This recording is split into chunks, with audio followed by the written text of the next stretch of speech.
नमस्कार, सुमन्स किचनमध्ये आपलं स्वागत आहे। आज आपण संक्रांतीच्या दुसऱ्या दिवशी जे बनवलं जातं किंवा कर तळली जाते असा पदार्थ बनवणार आहे। तर त्याला तिलोऱ्या असं म्हणतात। तर ह्या तिलोऱ्या खायला खूप सुंदर खुसखुशीत असतात आणि 8 दिवस अशा आरामात टिकतात। आता आपण ह्या तिलोऱ्या कशा बनवायच्या ते बघणार आहोत। पण त्याआधी तुम्ही माझ्या चॅनलला सबस्क्राईब केलं नसेल तर सबस्क्राईब जरूर करा आणि बाजूचं बेल आयकॉन बटन प्रेस करा। तर चला रेसिपीला सुरुवात करूया। तर तिलोऱ्या बनवण्यासाठी आपल्याला काय काय साहित्य लागणार आहे ते आपण बघूया। तर इथे 1 कप मी गव्हाचं पीठ घेतलेलं आहे, अर्धा कप तांदळाचं पीठ, अर्धा कप पाणी, अर्धा कप गूळ घेतलेला आहे। इथे सेंद्रिय गूळ घेतलेला आहे, कट करून घेतलेला आहे। पाव कप गावठी तीळ घेतलेले आहे। आता इथे अर्धा चमचा वेलची पूड, अर्धा चमचा जायफळ पूड आणि 2 चिमूट मीठ घेतलेला आहे आणि 1 चमचा आपल्याला साजूक तूप लागणार आहे। तर प्रथम आपण तीळ भाजून घेणार आहे। आता गॅसवर कढई गरम करायला ठेवलेली आहे आणि गॅसची फ्लेम ही मंद आहे। आता कढई गरम झाल्यानंतर आपल्याला पाव कप इथे तीळ घेतलेले आहे। हे तीळ खमंग असे भाजून घ्यायचे आहे।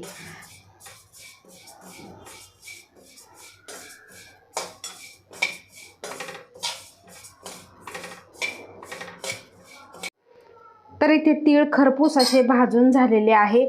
आता हे तीळ एका ताटामध्ये काढून आपण थंड करून घेऊ।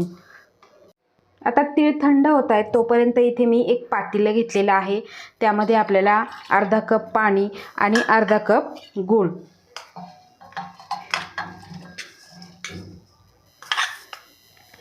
आपल्याला या गुळाचं पाणी करून घ्यायचं आहे। बघा अशा पद्धतीने आपल्याला हे मिक्स करून घ्यायचं आहे आणि पाणी करून घ्यायचं आहे। सेंद्रिय गूळ म्हटलं की त्यामध्ये बिलकुलही कचरा नसतो। या आधीच्या सुद्धा मी बऱ्याचशा गुळाच्या ज्या रेसिपी आहे त्यासाठी इथे मी गुळच हा सेंद्रियच वापरलेला आहे। सेंद्रिय गूळ हा आपल्या शरीरासाठी खूप असा गुणकारी आहे, त्यामुळे शक्यतो सेंद्रिय गुळच वापरायचा आहे। बघा हे पूर्ण आपण वितळून घेऊ। गूळ आणि पाणी आपण एकत्र करून हे विरघळून घेतलेलं आहे, तुम्ही इथे बघू शकता। हे गूळ आणि पाण्यासाठी आपल्याला हे पाणी आपल्याला पूर्णपणे थंड वापरायचं आहे। नॉर्मल पाणी आहे तेच वापरायचं आहे। आता हे आपण बाजूला ठेवू आणि इथे जे आपलं तीळ आहे हे तीळ पूर्णपणे थंड झालेलं आहे। आपल्याला हलकंसं फिरवून घ्यायचं आहे, खूपही बारीक करायचं नाही। आपल्याला ज्या तिलोऱ्या आहेत त्या तिलोऱ्यामध्ये आपल्याला तीळसुद्धा दिसले पाहिजे। फक्त पल्स मोडवर आपल्याला हे फिरवून घ्यायचं आहे। तर बघा अशा पद्धतीने आपण पल्स मोडवर आपण हे करून घेतलेलं आहे। खूपही बारीक नाही, खूपही असं जाड नाही, आपल्याला तीळ पण दिसले पाहिजे। आता इथे मी मोठं भांडं घेतलेलं आहे। आता हे मोठ्या भांड्यामध्ये आपण जे गव्हाचं पीठ घेतलेलं आहे ते गव्हाचं पीठ यामध्ये आपल्याला घालून घ्यायचं आहे। त्यानंतर इथे अर्धा कप तांदळाचं पीठ, आता इथे घेतलेलं आहे जायफळ, मीठ आणि वेलची पूड, हे सुद्धा यामध्ये घालून घ्यायचं आहे। आता तुम्हाला जर बडीशोप जर आवडत असेल तर बडीशोपसुद्धा अर्धवट कुटून सुद्धा तुम्ही यामध्ये घालू शकता। आता यामध्ये आपण जे तीळ बारीक केलेलं ते सुद्धा यामध्ये घालून घ्यायचं आहे आणि त्यानंतर यामध्ये आपल्याला 1 छोटा चमचा साजूक तूप घालायचं आहे। त्यामुळे काय होतं, आपल्या तिलोऱ्या खूप खुसखुशीत अशा होतात। माझी आजी, सासूबाई, आई ह्या अशा पद्धतीच्या संक्रांतीच्या वेळेस किंवा किंक्रांत असते त्यावेळेस भोपळगाऱ्यासुद्धा बनवतात। तर अशाच आपण ह्या तिलोऱ्यासुद्धा बनवणार आहे। हा खूप जुना पदार्थ आहे, खूप पारंपरिक पदार्थ आहे आणि हा पदार्थ लोप पावत चाललेला आहे।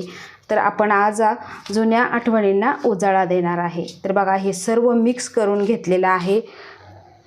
सर्व तूप आपण या पिठाला चोळून घेऊ आणि जे आपण गुळाचं पाणी केलेलं आहे ते पाणी थोडं थोडं घालून आपण हे पीठ घट्ट असं, जसं आपण पुरीला मळतो अगदी त्याच पद्धतीने आपल्याला घट्ट पीठ असं हे मळून घ्यायचं आहे।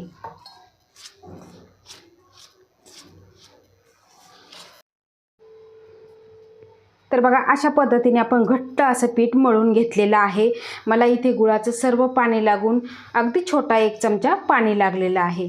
आता हे 10 ते 15 मिनिटांसाठी आपण एका कपड्याने झाकून ठेवू आणि छान असे हे भिजल्या जाईल. तर इथे 15 मिनिटे झालेली आहे आणि पीठ आपलं छान भिजलेलं आहे. तुम्ही इथे बघू शकता. आता तुम्ही मोठी पोळी लाटून सुद्धा पुऱ्या करू शकता किंवा छोटे छोटे गोळे करून सुद्धा तुम्ही बनवू शकता. आता आपण यातला छोटा छोटा गोळा घ्यायचा आहे. बघा अशा पद्धतीचा गोळा घ्यायचा आहे आणि हातावरती असा गोल करून घ्यायचा आहे. बघा अशा पद्धतीने करून घ्यायचा आहे. आता आपण लाटून घेऊ. तर बघा इथे पोळीपाट घेतलेला आहे आणि आपल्याला हलकंसं तेल लावायचं आहे. बघा अशा पद्धतीने आपण लाटून घेणार आहे. थोडेफार याच्या कडा चिरा जातात पण तरी काही हरकत नाही, आपल्याला कटच करून घ्यायचा आहे. तर बघा आपल्याला थोडंसं तेल लावायचं आहे. जर आपण पीठ लावलं तर आपलं तळताना तेल खूप खराब होतं आणि चवही बदलते. आता आपण हे लाटून घेऊ.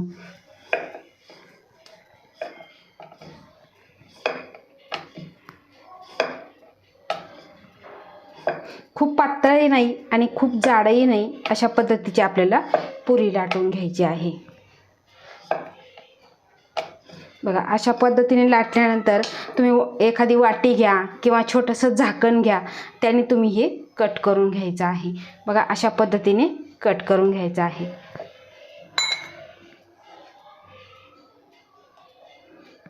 बघा अशा पद्धतीने आपल्याला लाटून घ्यायचं आहे.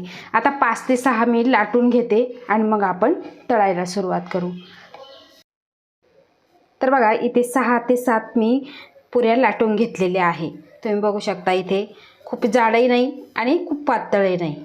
आता आपण तळून घेऊ. तर तेल छान असं गरम झालेलं आहे आणि गॅसची फ्लेम आपल्याला मीडियम ठेवायची आहे. आता कढईत बसतील तेवढे आपल्याला पुऱ्या सोडून घ्यायच्या आहे.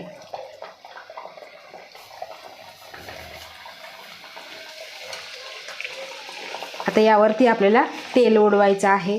मस्त खमंग खुसखुशीत अशा ह्या तिलोऱ्या होतात. तिलोऱ्यांना तीळ आणि गुळाची पुरीसुद्धा बोललं जातं. बघा आता याला छान अशा टम्म फुगायला लागलेल्या आहे.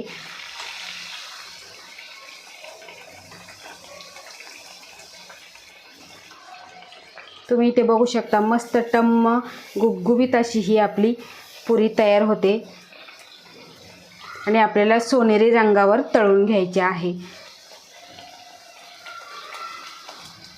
तर तुम्ही इथे बघू शकता खूप छान अशा फुगलेल्या आहे आणि आता आपण एका कढईला घेऊन एक एक पुरी ही डिशमध्ये काढून घेऊ, म्हणजे राहिलेलं तेल आहे ते कढईमध्ये निथळून जाईल. अशा पद्धतीने आपण ज्या बनवलेल्या पुऱ्या आहे त्यासुद्धा तळून घेऊ.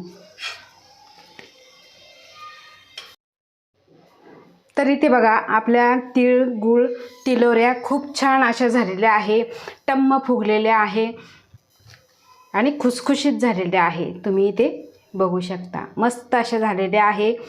तर या संक्रांतीला किंवा थंडीच्या दिवसामध्ये नक्की तुम्ही अशा पद्धतीच्या तिलोऱ्या बनवा आणि कमेंटमध्ये सांगा की कशा झाल्या.